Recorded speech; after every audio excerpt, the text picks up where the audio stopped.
Et si on parlait d'un sujet sérieux, l'exposition des enfants aux écrans? Bien que les écrans soient souvent utiles et divertissants, vous en utilisez un en ce moment si ce n'est plusieurs, ils sont souvent dangereux pour les enfants et les adolescents. Si on a su interdire l'alcool chez les plus jeunes parce que leur cerveau était sensible et immature, pourquoi ne pas faire la même chose avec les écrans? Mais avant de parler des effets des écrans sur le cerveau, apprenons quelques bases sur cet organe extraordinaire, mais aussi extraordinairement sensible et fragile. On peut considérer le cerveau un peu comme un superordinateur. C'est lui qui contrôle tout le corps. Si le cerveau était à l'arrêt, il n'y aurait plus de vie. C'est ce qu'on appelle en médecine une mort cérébrale. Comment fonctionne le cerveau?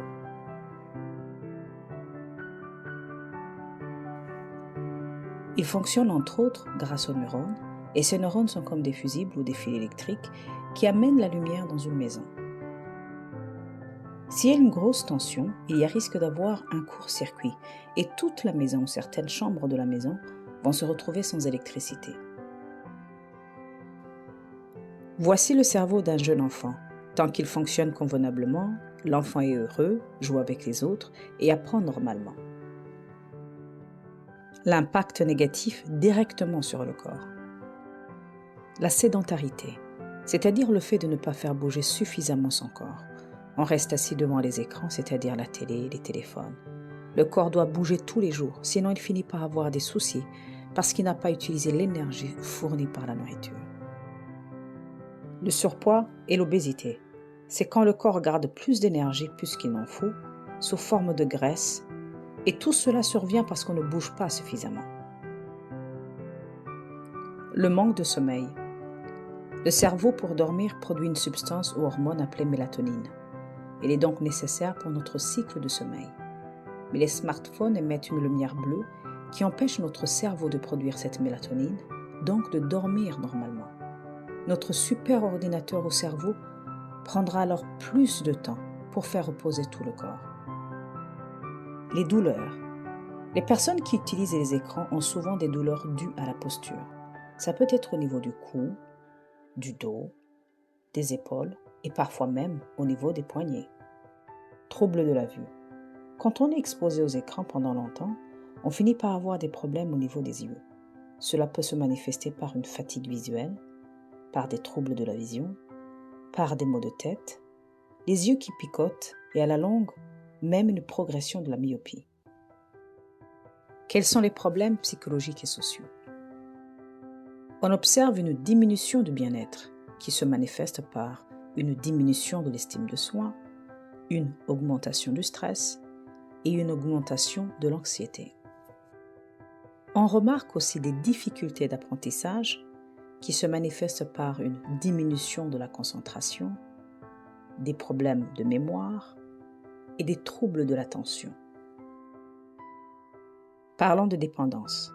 L'attrait aux écrans est souvent considéré par beaucoup de spécialistes comme une dépendance au même titre que la drogue et que l'alcool.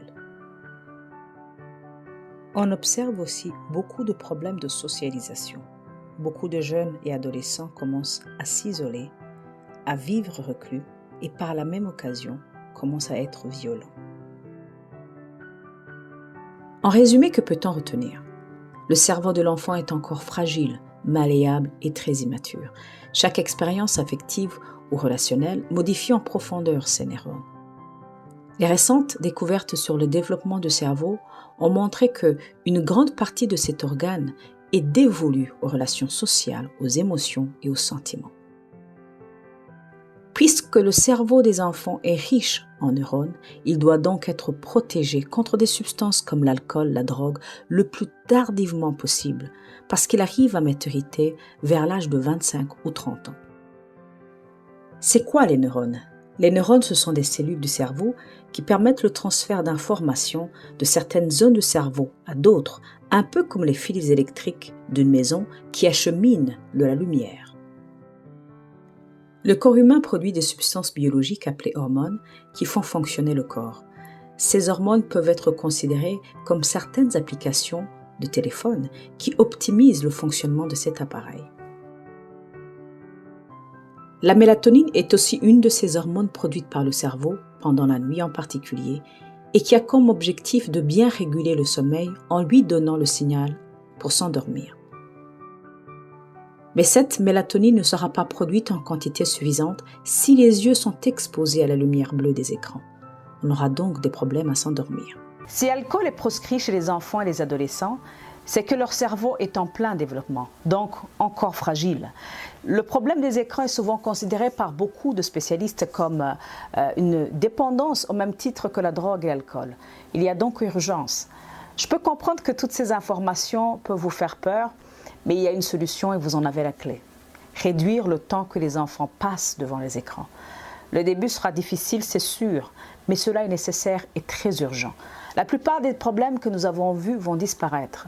Mais si vous avez des questions à ce sujet et si vous avez besoin d'aide, contactez Family Connect, qui se fera un plaisir de vous aider dans votre démarche.